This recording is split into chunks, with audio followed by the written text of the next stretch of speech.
TV 24 news ವಾಹಿನಿಗೆ ಸ್ವಾಗತ. ಶನಿವಾರ ಶ್ರೀ ಸಂಕಮ ಮತ್ತು ಯಕ್ಕಮ್ಮ ದೇವಿಯ ಉತ್ಸವದಲ್ಲಿ ಮಕ್ಕಳಿಗೆ ಉಚಿತ ಆಹಾರ ವಿತರಣೆ ಘೋಷಣೆ. ಹಾವೇರಿ ಜಿಲ್ಲೆಯ ಶಿಗ್ಗಾವಿ ತಾಲೂಕಿನ ಬಂಕಾಪುರ ಪಟ್ಟಣದಲ್ಲಿ 24/1/2026 ಶನಿವಾರ ಶ್ರೀ ಸಂಕಮ್ಮ ದೇವಿ ಮತ್ತು ಯಕ್ಕಮ್ಮ ದೇವಿ ಉತ್ಸವ ನಡೆಯಿತು.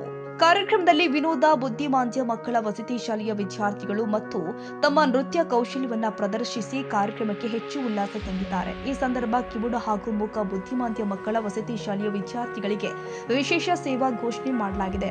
ಮೊಟ್ಟೆ ವ್ಯಾಪಾರಸ್ಥ ಚಿದಾನಂದ ಗುರುಶಾಂತಪ್ಪ ನಾಗರಹಳ್ಳಿ ಅವರು ವಾರದಲ್ಲಿ ಒಂದು ದಿನ ಉಚಿತವಾಗಿ ಎಲ್ಲಾ ಮಕ್ಕಳಿಗೆ ಮೊಟ್ಟೆ ಕೊಡುವುದಾಗಿ ಭರವಸೆ ಕೊಟ್ಟಿದ್ದಾರೆ.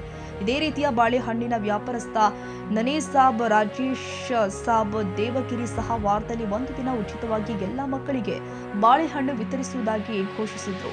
ಶ್ರೀ ಸಂಕಮ ಮತ್ತು ಯಕ್ಕಮ್ಮ ದೇವಿಯ ದೇವಸ್ಥಾನದ ಉದ್ಘಾಟನಾ ಕಾರ್ಯಕ್ರಮದಲ್ಲಿ ಈ ಇಬ್ಬರು ಗಣ್ಯರು ತಮ್ಮ ಭಾವನೆಗಳನ್ನು ಹಂಚಿಕೊಂಡು ಮಕ್ಕಳ ಕಲ್ಯಾಣಕ್ಕಾಗಿ ತಮ್ಮ ಉಚಿತ ವಿತರಣೆ ಯೋಜನೆ ಬಗ್ಗೆ ಸ್ಪಷ್ಟವಾಗಿ ಹೇಳಿದ್ದಾರೆ. ರವಿರಾಜ್ ಸಂಶಿ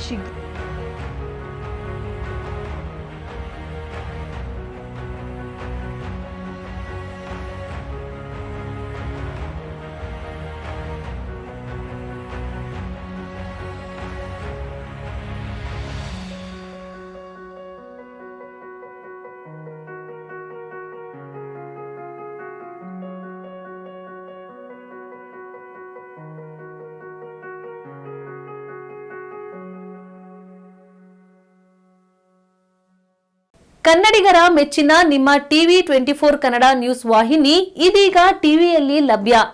ಕರ್ನಾಟಕ ಮತ್ತು ದೇಶ ವಿದೇಶದ 360 ಡಿಗ್ರಿ ಸುದ್ದಿ ಹಾಗೂ ಉತ್ತರ ಕರ್ನಾಟಕ, ಬೆಳಗಾವಿ, ಬಾಗಲಕೋಟೆ, ಧಾರವಾಡ, ಹಾವೇರಿ, ಗದಗ, ಬಿಜಾಪುರ ಜಿಲ್ಲೆಯ ಕ್ಷಣ ಕ್ಷಣದ ವಿವರವನ್ನ ಪಡೆಯುವುದಕ್ಕೆ ಟಿವಿ 24 ಕನ್ನಡ ನ್ಯೂಸ್ ವಾಹಿನಿಯನ್ನ ಲೈಕ್ ಮಾಡಿ, ವಿಡಿಯೋಗಳನ್ನ ಶೇರ್ ಮಾಡಿ, ಕಮೆಂಟ್ ಮಾಡುವ ಮೂಲಕ ನಮ್ಮ ವಾಹಿನಿಗೆ ಸಹಕಾರ ನೀಡಿ ಮತ್ತು ಚಾನೆಲ್ ಅನ್ನ ಸಬ್ಸ್ಕ್ರೈಬ್ ಮಾಡಿ. Thank you.